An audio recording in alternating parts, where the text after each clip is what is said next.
চোখে দেখা প্রত্যেকের দৃষ্টিভঙ্গি থেকে আব্দুল্লাহ জাহাঙ্গীর রহমতুল্লাহ আলাইকে কে কিভাবে মূল্যায়ন করছেন, তার জীবনের ভালো দিকগুলো কি কি ছিল সেগুলো আমরা আলোচনা করব, যেন সেই দিকগুলো আল্লাহ সুবহানাহু ওয়া তাআলা আমাদের সকলের মধ্যে নিয়ে আসার তৌফিক দান করেন, আমাদেরকে অনুকরণ করার তৌফিক দান করেন। সর্বপ্রথম আমি চলে যাচ্ছি প্রফেসর ডক্টর আবু বকর মোহাম্মদ জাকারিয়া হাফিজাহুল্লাহ। বিসমিল্লাহির রাহমানির রাহিম, আলহামদুলিল্লাহি রাব্বিল আলামিন, ওয়াসসালাতু ওয়াসসালামু আলা আশরাফিল আম্বিয়া ওয়াল মুরসালিন নবিয়িনা মুহাম্মাদ ওয়া আলা আলিহি ওয়া সাহবিহি আজমাইন, আম্মা বাদ। ডক্টর আব্দুল্লাহ জাহাঙ্গীর রহমতুল্লাহ আলাই তিনি আমাদের মুরব্বী ছিলেন, বিশেষ করে আমার চেয়ে 10 বছর 11 বছরের বড়, এবং তিনি যখন আল ইমাম ইউনিভার্সিটি শেষ করে আসছেন তখন আমরা মদিনা ইউনিভার্সিটি যাই।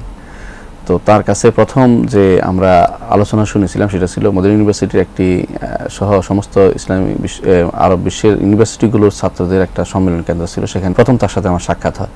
সেদিনে আলোচনায় আমরা এত প্রভাবিত হয়ে গেছিলাম যে তাকেই আমরা মনে করছিলাম যে আমাদের পরবর্তী নেতা হতে পারবেন, মানে এরকম যোগ্যতা, আলহামদুলিল্লাহ যোগ্যতা সম্পন্ন ব্যক্তি ছিলেন। সেদিনের প্রথম দেখাই আমরা তাকে ভালোবাসি সত্যিকার অর্থে। আমি এবং ডক্টর মনজুর আমরা একসাথে ছিলাম সেই আলোচনায়। তারপরে আলহামদুলিল্লাহ দীর্ঘদিন আমি বাইরে পড়ালেখা করেছি। পরে দেশে আসার পরে প্রথম উনি আমাকে বললেন যে আমি আপনার জন্য ইউনিভার্সিটিতে সিলেবাস তৈরি করে রেখেছি। তখন আমি বললাম সিলেবাস তৈরি করেছেন, আলহামদুলিল্লাহ। দেখলাম পরবর্তীতে সময়ে অসময়ে স্যার কিন্তু পরামর্শের প্রয়োজন হতো না, তারপরেও পরামর্শ করতেন কোনো আমি এটা করতে চাই, আপনি কি বলেন। মনে পড়ে একটি গুরুত্বপূর্ণ জিনিস, পুরোপুরি একটা বই আছে ওনার মওজুআতের উপর, ওইটা তিনি অনুবাদ করেন। আমি বললাম যে এরকম কোনো কপি আছে কিনা আমার কাছে। আমি বললাম যে আমার লাইব্রেরিতে একটা কপি আছে বাড়িতে আমার আব্বার, বলছে এটা অবশ্যই আমাকে দিবেন। আমি সেটা এনে দিয়েছিলাম। আমি বললাম অনেক খুশি হয়েছেন, বলছেন যে আমার কাছে তখন 2টা কপি হয়েছে, এখন ওনার কাছে বোধহয় একটা ছিল আগে থেকেই। তো এরকম প্রত্যেকটি কাজে তিনি, যে কাজটি আমি দেখেছি যত ভালো কাজ ছিল, ভালো কাজে তিনি অগ্রণী ভূমিকা পালন করেছেন। ঢাকাতে আমরা একটা টিফলাই একটা সংস্থা করেছি, ওনার প্রয়োজন নেই, তারপরেও আমরা যখন বলেছি যে আপনাকে থাকতে হবে, বলে আমি থাকবো, ঠিক নাম লিখিয়েছেন, এমনকি তার বেতনের টাকা দিয়েছেন 1 মাসের। আমরা বলছেন সবাই 1 মাসের বেতন দিব, 1 মাসের বেতন দিয়েছিলেন। এরকম সাধারণত খুব আমার জীবনে মানুষ দেখিনি যারা নিজের পয়সা খরচ করে যায়। কখনো কখনো একদিন আরো আমাদের বৈঠক ছিল, তিনি গাড়ি সাভারের পর আর গাড়ি যায় না, উনি নামে ট্যাক্সি নিয়েছেন, ট্যাক্সি নিয়ে কত আবার একটা গাড়ি বদলায়, তারপর ওখানে পৌঁছেন। যখন পৌঁছছেন আমাদের অনুষ্ঠান শেষ পর্যায়ে, তারপরে তিনি পৌঁছছেন, আমরা খুশি হয়েছি সবচেয়ে বেশি। এই যেহেতু যেই কাজটি আমরা দেখেছি, যেখানে হাত দিয়েছি, বিশেষ করে আমরা একসাথে কাজ করার কারণে ডক্টর মনজুর, আমি ডক্টর সাইফুল্লাহ একসাথে কাজ করার কারণে আমরা দেখেছি যে যত ভালো কাজ সেখানে তিনি হাত দিতে চেষ্টা করেন। এমনকি ইউভি আমরা স্টুডিও, আপনারা জানেন ইউভি স্টুডিও, তো তিনি বলছেন আমি থাকবো, যে কোনো ভালো কাজে উনি হাত দিবেন এবং সহযোগিতা করবেন। ভালো লেগেছে সবচেয়ে বেশি যে যখনই তাকে কোনো পরামর্শের জন্য চেয়েছি, একটা মতাদল মানুষ পেয়েছি এই বিষয়ে কি করা যায়, একটা মত। বিশেষ করে ইউনিভার্সিটিতে বিভিন্ন সমস্যা ছিল আমার, যখন আমি চেয়ারম্যান ছিলাম, সমস্যাগুলোর ক্ষেত্রে একমাত্র সঠিক পরামর্শটা আমরা ডক্টর আব্দুল্লাহ জাহাঙ্গীর কাছ থেকে পেতাম যে এখন কি করা দরকার।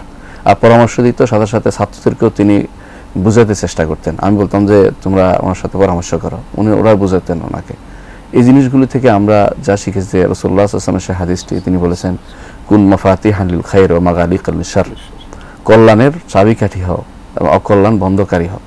এই কাজটি তার মধ্যে দেখেছি। আমি মনে করি প্রত্যেকটি মানুষ এরকম কাজ করা উচিত জীবনে। প্রত্যেকটি ক্ষেত্রে তিনি যে কাজটি করেছেন সেটা আমি দেখেছি, যতটুকু দেখেছি যতটুকু মধ্যে বলতে পারবো যে তিনি চাইতেন যে তার চলাফেরা, উঠা বসা, আলোচনা সবগুলোতে তিনি চাইতেন সবসময় যে একটা চাপ রেখে যেতে, দাওয়ার চাপ রেখে যেতে, দাওয়াত যেন হয়, হাসি মুখে কথা বলা, আলোচনা করা, সমস্যা হলে উঠিয়ে ধরা, এটা কিন্তু তার বিরাট গুণ। বিশেষ করে আমি তখন ইসলামিক টিভিতে যাইনি, বললাম যে আমি যাব না। বললেন যে স্যার আপনি যেখানে আছেন এখানে এত প্রচার হবে না ইসলামের, আপনাকে ইসলামিক টিভিতে যেতে হবে। তখন আমি জেনে নিন প্রশ্নোত্তরের জন্য, উনি বললেন যে আপনাকে যেতে হবে, আমি 2 দিন আপনি 2 দিন।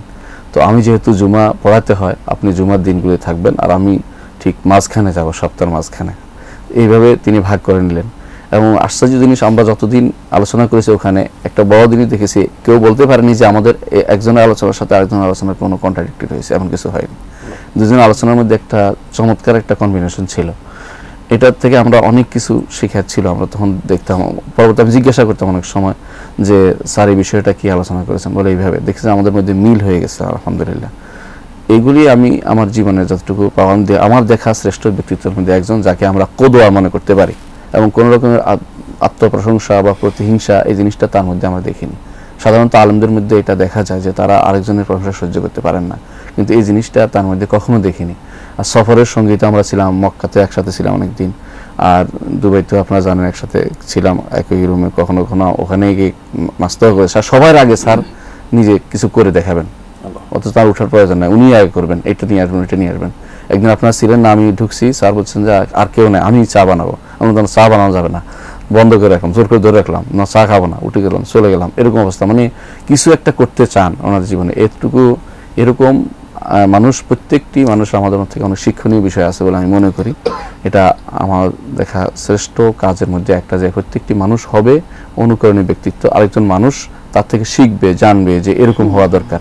আমরা মনে করি ভবিষ্যৎ প্রজন্ম যারা আমাদের আসবে তাদের প্রত্যেকে এরকম কাজ করা উচিত। যদিও আমরা হতে পারিনি, সেই যোগ্যতা আমাদের নাই, প্রজন্মরা তার থেকে শিখার আছে অনেক কিছু। ইনশাআল্লাহ তার আলোচনা শুনলে অনেক কিছু শিখতে পারবে। এমন ছোটোখাটো আলোচনা এত সুন্দরভাবে বলতে পারেন যেটা আমার জীবনে আমি খুব কমই দেখেছি। তার সমালোচনাকারীরা তার সমালোচনা করে, অথচ তিনি বলেন তার সম্পর্কে আমার ভাই অমুক, আল্লাহ তাকে অনেক বড় করুক এলমে। আপনারা দেখবেন তার আলোচনার ভিতরে এরকম অনেক অনেক সমালোচনা, আমার ভাই অমুক, সে আমার বিরুদ্ধে বই লিখেছে, আল্লাহ তাকে অনেক উপরে ওঠাক, এই জাতীয় কথাগুলো তিনি বলেন। এইটা করলে ওই ব্যক্তি অবশ্যই নিচু পড়ে যাবে, সে তার মধ্যে আর প্রতিহিংসা জিনিসটা থাকবে না, আলোচনা করতে সুবিধা পাবে না। আমাদের প্রত্যেকের আমার মনে হয় এই জাতীয় কিছু পদ্ধতি অবলম্বন করা উচিত দাওয়াতের ক্ষেত্রে, যাতে করে মানুষকে সঠিক দাওয়াত, সহিহ সুন্নাহ এবং সহিহ আকীদার প্রতি দাওয়াত দিতে পারে। আলহামদুলিল্লাহ শেখ, আপনি চমৎকার করে